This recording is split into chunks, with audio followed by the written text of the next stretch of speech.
Hello guys, welcome back to my little driver. നമ്മുടെ കുറച്ച് delay ഉണ്ടായിരുന്നു, അതിനെ കുറിച്ചിട്ട് ഞാൻ പിന്നീട് പറഞ്ഞുതരാം. ഇപ്പോൾ ഞാൻ കുറച്ച് ത്രില്ലിലാണ്. പണി എന്ന് പറഞ്ഞു കഴിഞ്ഞാൽ ഉണ്ടല്ലോ, പെരുന്നാളാണ്. അതായത് വെട്ടിക്കെട്ടിന് തിരി കൊടുത്തതിന് ശരിയാണ് പണി ഇട്ടുകൊണ്ടിരിക്കുന്നത്. ഇപ്പം ഞാൻ ലാറ്റ്വിയയ്ക്ക് പോവാണ്. ലാറ്റ്വിയയ്ക്ക് പോയിട്ട് എന്താ ഉണ്ടാവുക എന്നുള്ളത് കാണാം. വേറെ ഒന്നുമല്ല, വളരെ മോശമായിട്ടുള്ളൊരു സിറ്റുവേഷനാണ് ഇപ്പോൾ ഫേസ് ചെയ്തുകൊണ്ടിരിക്കുന്നത്. ഇപ്പം ഞാൻ ഫെറിയിൽ കയറാനായിട്ട് എൻ്റർ ചെയ്യാനായിട്ട് നിൽക്കുകയാണ്. അപ്പോൾ ഇനി ബാക്കിയുള്ളത് ഫെറിയിൽ ഉള്ളിൽ കയറിയിട്ട് ഞാൻ കാണിച്ചു തരാം. ഫെറിയുടെ ഇപ്പോൾ പോർട്ടിൽ എൻ്റർ ചെയ്തു, ടിക്കറ്റ് എടുത്തു, പാസ്പോർട്ടൊക്കെ കൊടുത്ത് നമുക്ക് ബോർഡിങ് തന്നിട്ടുണ്ട്. ഫെറിയുടെ നമുക്കുള്ള ഫുഡ് ഇത് ക്യാബിനിൽ കൊടുത്തു കഴിഞ്ഞാൽ നമ്മുടെ റൂമിൻ്റെ കീ തരും. ഇത് നമ്മുടെ ഒരെണ്ണം നമ്മുടെ കയ്യിൽ വെച്ച് കഴിഞ്ഞാൽ ഫുഡിൻ്റെ പൈസ, അവിടുത്തെ ഫുഡിൻ്റെ ടിക്കറ്റാണത്. ബ്രേക്ക്ഫാസ്റ്റ് ഡിന്നർ എന്നാണ് പറഞ്ഞിട്ടുള്ളത്. ഇപ്പോൾ സമയം ലാറ്റ്വിയയിലത്തെ ഇപ്പോൾ സ്വീഡനിലാണല്ലോ. സ്വീഡനിൽ നിന്ന് ലാറ്റ്വിയയ്ക്ക് പോവാണ്. യൂറോപ്പിലെ ഹോം കൺട്രീസിലേക്ക് ഞാൻ ട്രാവൽ ചെയ്യാണ് ഗൈസ്, ട്രാവൽ ചെയ്യാണ്. ഇപ്പോൾ ഇവിടുത്തെ സമയം 8:58 ലാറ്റ്വിയൻ ടൈമാണല്ലോ. ഇത് നമ്മുടെ നോർമൽ യൂസിന് വേണ്ടിയിട്ട് എടുത്തിട്ടുള്ളൊരു ഫോണാണ്. അപ്പോൾ ഇനി ഫെറിയുടെ ഉള്ളിൽ കയറിയിരുന്നിട്ട് കുറച്ച് കട്ടകളാണ്ട് സഹിച്ചേ പറ്റൂ. നിങ്ങളൊക്കെ ഒന്ന് അറിഞ്ഞിരുന്നില്ലെങ്കിൽ പണിയുടെ എഫക്റ്റൊക്കെ ഒന്ന് അറിഞ്ഞിരിക്കണം, നല്ലതാണ്. ഓക്കെ, ഈ ഫെറിയുടെ ഉള്ളിൽ എൻ്റർ ചെയ്ത് കഴിഞ്ഞതിന് ശേഷം നമുക്ക് കൂടാം. അങ്ങനെ നമ്മൾ ഫെറിയുടെ ഉള്ളിലെത്തിയേക്കാണ്. സൗണ്ട് കുറച്ച് സംസാരിക്കാം. എക്കോ പുറത്തേക്ക് പോവില്ല, എന്നാലും സൗണ്ട് കുറച്ച് സംസാരിച്ചാലും ക്ലിയർ ആവുമെന്ന് തോന്നുന്നു. ഇതാണ് ഷിപ്പ് മൂവ് ആയിക്കൊണ്ടിരിക്കുകയാണ് കേട്ടോ. ഇനി നമ്മൾ എസ്റ്റോണിയയ്ക്കാണ് ഇറങ്ങണേ. എസ്റ്റോണിയയിൽ നിന്ന് ലാറ്റ്വിയയിലേക്ക് ബൈ റോഡ് പോകണം. ഇത് എസ്റ്റോണിയ ഫെറിയാണ്, DFDS എന്ന് പറഞ്ഞിട്ടുള്ളത്. നമ്മുടെ റൂം ഇതാണ്. 2 ബെഡ് ഉണ്ട്. ഇതിപ്പോൾ നമുക്ക് ഫുള്ളായിട്ട് യൂസ് ചെയ്യാം. ഇപ്പം ആരുമില്ല. നമ്മൾ ഈ ഒറ്റയ്ക്ക് വണ്ടി കൊണ്ട് എടുക്കണ കാരണം കൊണ്ട് നമുക്ക് കിട്ടുമ്പോൾ മിക്കവാറും ഫെറി എടുക്കുന്ന സമയത്ത് സിംഗിൾ റൂമായിരിക്കും. ഇനിയിപ്പോൾ കുളി കഴിയുമ്പോഴേക്കും അനൗൺസ്മെൻറ്റ് വരും. അപ്പോഴേക്കും ഫുഡും കാര്യങ്ങളൊക്കെ റെഡി ആയിട്ടുണ്ടാവും. രണ്ട് പ്രാവശ്യമായിട്ടുള്ള ബ്രേക്ക്ഫാസ്റ്റും ഡിന്നറുമാണ് കേട്ടോ. ലഞ്ച് ഇതിനകത്ത് ഉണ്ടാവില്ല. രണ്ട് മീൽസാണ് നമുക്ക് കിട്ടാൻ പോകുന്നത്.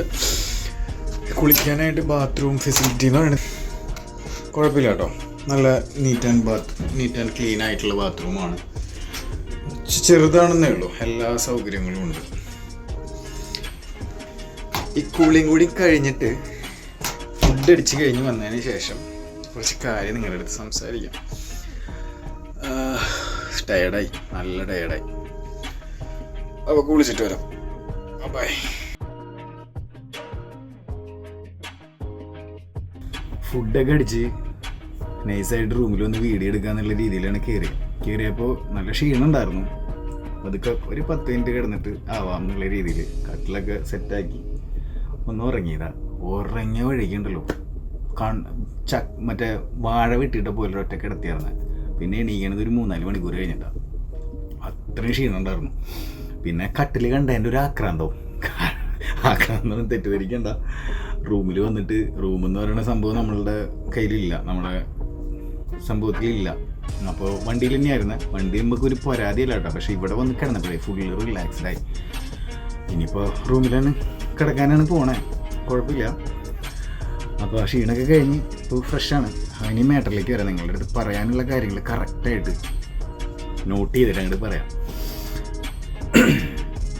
തൊണ്ടയൊക്കെ ശരിയാക്കിയിട്ടില്ലല്ലോ, ഉറക്കച്ചളവുണ്ട്, ഒന്ന് അഡ്ജസ്റ്റ് ചെയ്തോളൂ.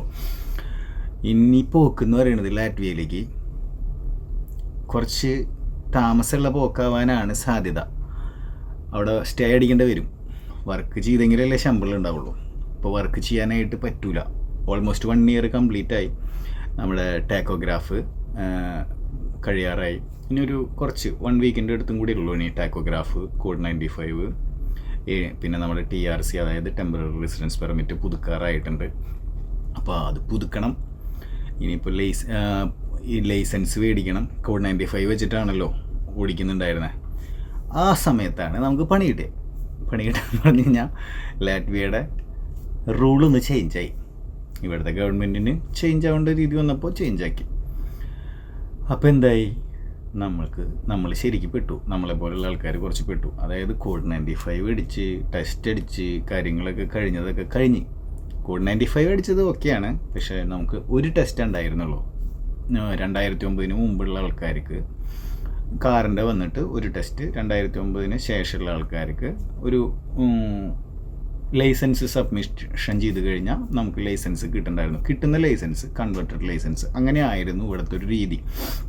നമ്മൾ ട്രക്കിലാണ് ടെസ്റ്റ് പാസ്സായിട്ടുള്ളത് എന്നുള്ളത് നിങ്ങൾക്ക് പഴയ വീഡിയോയിലൊക്കെ നോക്കിക്കഴിഞ്ഞാൽ മനസ്സിലാവും. അപ്പോൾ ഇപ്പോഴത്തെ റൂൾ എന്ന് പറയുന്നത്,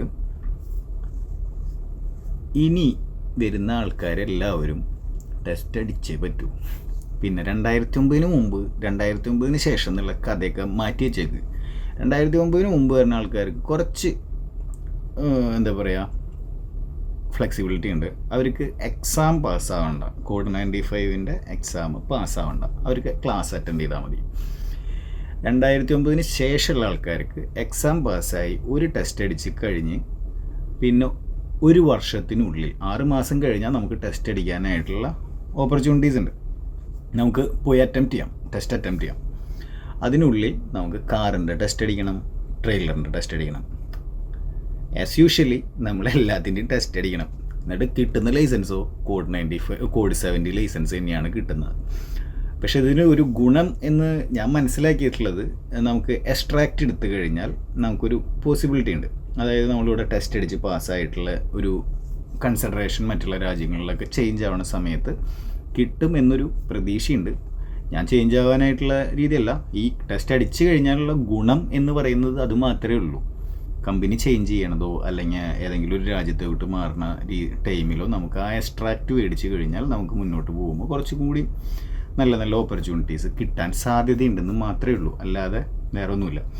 അപ്പോൾ ഇതിൻ്റെ ടൈം പീരീഡ് എന്ന് പറയുന്നത് പഠിച്ചവൻ്റെ കയ്യിൽ, തമ്പുരാൻ്റെ കയ്യിൽ, അല്ലെങ്കിൽ കർത്താവിൻ്റെ കയ്യിൽ, അത്രേ ഞാൻ പറയുള്ളൂ.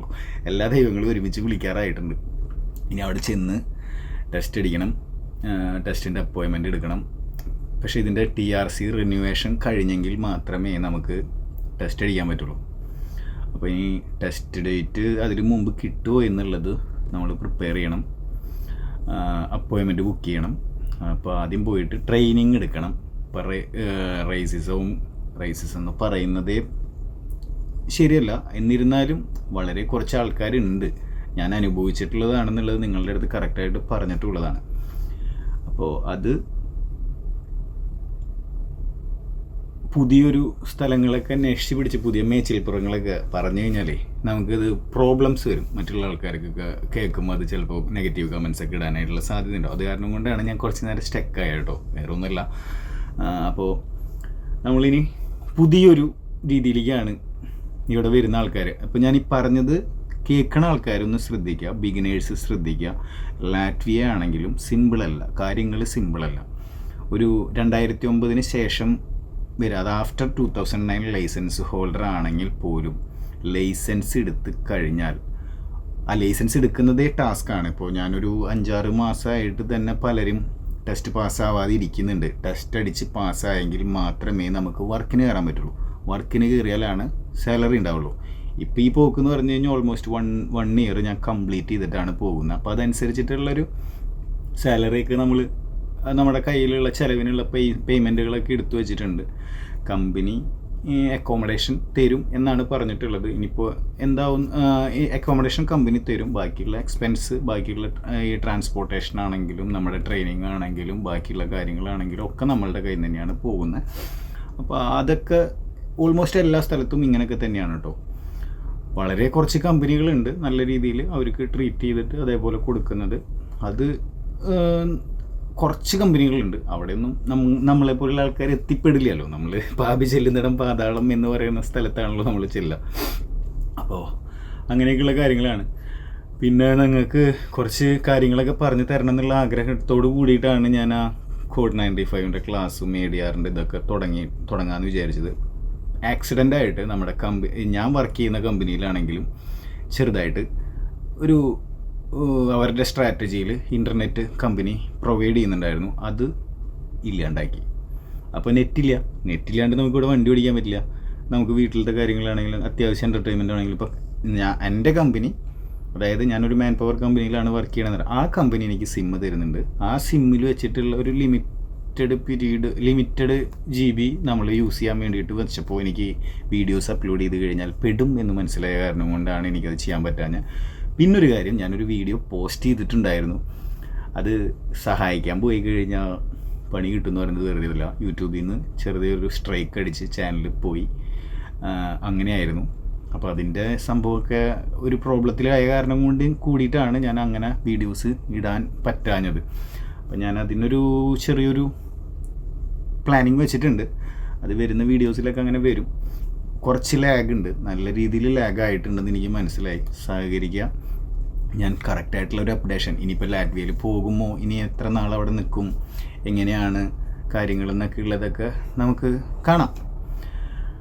അപ്പോൾ എന്തായാലും കുറച്ച് ടാസ്ക്കാണ്. ഞാൻ പറഞ്ഞില്ലേ, പണി എന്ന് പറഞ്ഞു കഴിഞ്ഞാൽ വെടിക്കെട്ടിന് തീ കൊളുത്തുന്ന, തൃശ്ശൂർ പൂരത്തിന് വെടിക്കെട്ടിന് തീ കൊളുത്തുന്ന പോലെയുള്ള പണിയാണ്. അത് കൂടാതെയും കുറേ തലവേദനകൾ, റോട്ടിൽ കൂടെ പോകുന്ന സാധനങ്ങളൊക്കെ എൻ്റെ തലയിലേക്ക് തന്നെ ഞാൻ കയറ്റി വെച്ചിട്ടുണ്ട്. പൈസ ചിലവ്, മാനനഷ്ടം എല്ലാം കൂടിയിട്ടുള്ള 8ൻ്റെ പണി മേടിച്ചുകൊണ്ടിരിക്കുന്ന ഒരു സിറ്റുവേഷനിലാണ് പോണത്. അപ്പോൾ എന്തായാലും എല്ലാവരുടെ പ്രാർത്ഥന ഉണ്ടാവണം. ഞാൻ പറഞ്ഞിട്ടുള്ള കാര്യങ്ങളൊക്കെ കറക്റ്റായിട്ടുള്ള കാര്യങ്ങളാണ്, സിൻസിയറായിട്ട് തന്നെയാണ് ഞാൻ നിങ്ങളുടെ മുമ്പിൽ വന്നിട്ടുള്ളൂ. അതിപ്പോൾ തമ്പുരാൻ്റെ മുമ്പിൽ എന്ന് പറയുന്ന രീതിയിൽ തന്നെയാണ് ഞാൻ നിങ്ങളുടെ മുമ്പിൽ നിന്നിട്ട് പറയുന്നത്. വേറെ ഒന്നുമില്ല, അത്രയും സിൻസിയറായിട്ടാണ് ഞാൻ നിങ്ങളുടെ അടുത്ത് ഓരോ കാര്യങ്ങൾ എത്തിക്കുന്നത്. കാണുന്ന ഒരാളാണെങ്കിലും നമ്മളാരും ചതിച്ചിട്ടില്ല എന്നുള്ളത് ഞാനിപ്പോൾ ഇങ്ങനെ പറയുമ്പോഴേ കുറച്ച് ഇമോഷണലാണ്. അപ്പോൾ അത് എല്ലാം കൂടിയിട്ട് ഞാൻ ഒരുമിച്ച് പറഞ്ഞു കഴിഞ്ഞാൽ നിങ്ങൾക്കത് ബോറടിക്കും. ഒരുപാട് പണി കിട്ടിയിട്ടുണ്ട്. അപ്പോൾ ആ ഒരു സീൻ ഒക്കെ ഞാനിങ്ങനെ കറക്റ്റായിട്ട് ഇങ്ങനെ പാട്ടായിട്ട് ലാറ്റ്വിയയിൽ എത്തി കഴിഞ്ഞാൽ നെറ്റ്വർക്ക് ഫ്രീ ആണ്.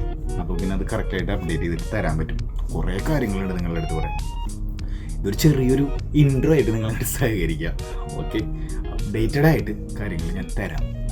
ഇന്ന് തരും എന്ന് പറഞ്ഞു കഴിഞ്ഞാൽ ഞാൻ തരും, അത്ര എനിക്ക് പറയാനുള്ളൂ.